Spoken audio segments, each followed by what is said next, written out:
लेकिन कुछ गिने गिने लोगों को महात्मा ने चुना। तो मैं ये नहीं कहूंगा कि तुम कुछ नहीं समझते, तुम सब कुछ समझते हो, पर उसके ऊपर पर्दा है। पर्दे के आड़ में आपको दिखाई नहीं देगा। तो कहा छोटे न हो हम बुद्धि से, हो विश्व से ईशमय, हो राममय और कृष्णमय, जगदेवमय जगदीशमय। ये देवताओं के समान आप भी हो। आपके अंदर भी ऐसा खजाना है। ये देवता भी जितने भी देवते देवता का वर्णन आता है, यह भी उसी धाम से आए जहां से तुम आए हो। इसीलिए बाबा जी ने कहा कि हम आए उस देश से जहां तुम्हारा धाम, तुमको अपने निज घर पहुंचाना एक हमारा काम। प्राइम मिनिस्टर बनने का काम नहीं। यह भूले भाले जीवों को जो अपने घर को भूल गए, इनको अपने घर पहुंचाने का मेरा काम है। तो आप उनके आदेश को मानो, उनके बताए रास्ते पर चलो। उनके बताए रास्ते पर चलोगे तो वो आपको अपने गोद में उठा लेंगे, गोद में उठा लेंगे। और तुम अपने कर्म करते चलो, बाकी वो संभालेंगे। तुमको कुछ करने की जरूरत नहीं है, सिर्फ मालिक के ऊपर विश्वास। जब आप इनको न्यौछावर हो जाओगे तो ये काल जो तरह तरह के प्रकोप कर रहे हैं, तरह तरह के प्रकोप हो रहा है, तो मैं आपको आश्वासन देता हूं, आपने तन मन धन से खुद को न्यौछावर हो गए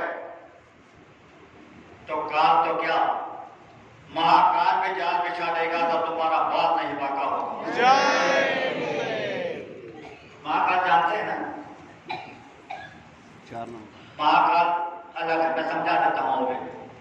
भगवान कृष्ण जब धरती पर थे तो एक ब्राह्मण के 7 पुत्र जन्मते ही मर गए।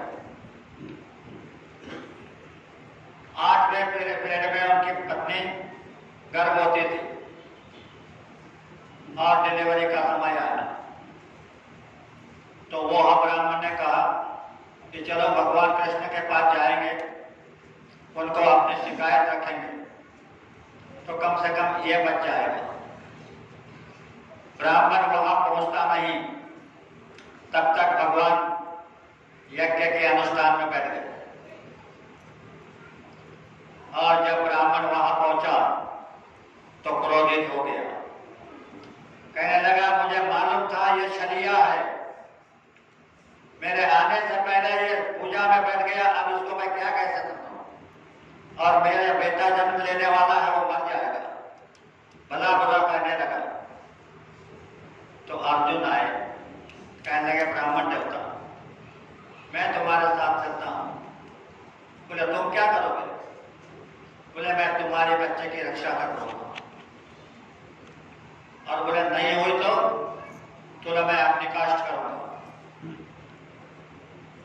दोनों घर पहुंचे। दरवाजे में अर्जुन बाण लगा करके बैठा, देख रहा। अर्जुन एवं धर्म तक सभी जानता था, काल पुरुष तक सब जानता था। तो देखा तो कोई काल अंदर नहीं गया। लेकिन ब्राह्मण बाहर निकले और कहने लगे हे हिजड़े, क्या बाण लगा करके बैठा है, बच्चा तो मर गया।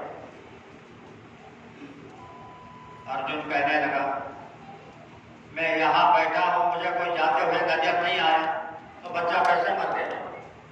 तो बोले ब्राह्मण देवता मैं तुम्हारे बच्चे को वापस लाता।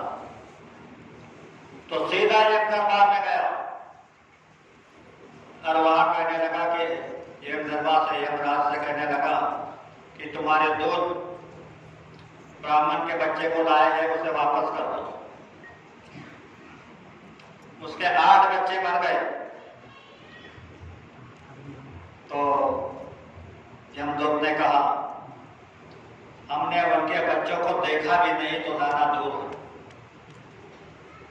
तो अर्जुन सोचने लगा जब इन्होंने नहीं लाया तो कौन लेके गया। नीचे आया, प्रण था कि अपनी कास्ट करूंगा, तो अपनी कास्ट करने के लिए लकड़ी मंगाया गया, उसे रचा दिया।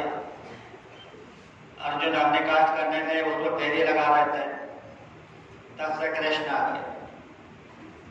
बोले अर्जुन क्या बात है। बोले भगवान इनके बच्चे को लेने को मैं स्वर्ग में गया था, पर उन्होंने कहा कि हमने उसके एक भी बच्चे को नहीं लाया। बोले ठीक है, तुम हमारे साथ चलो।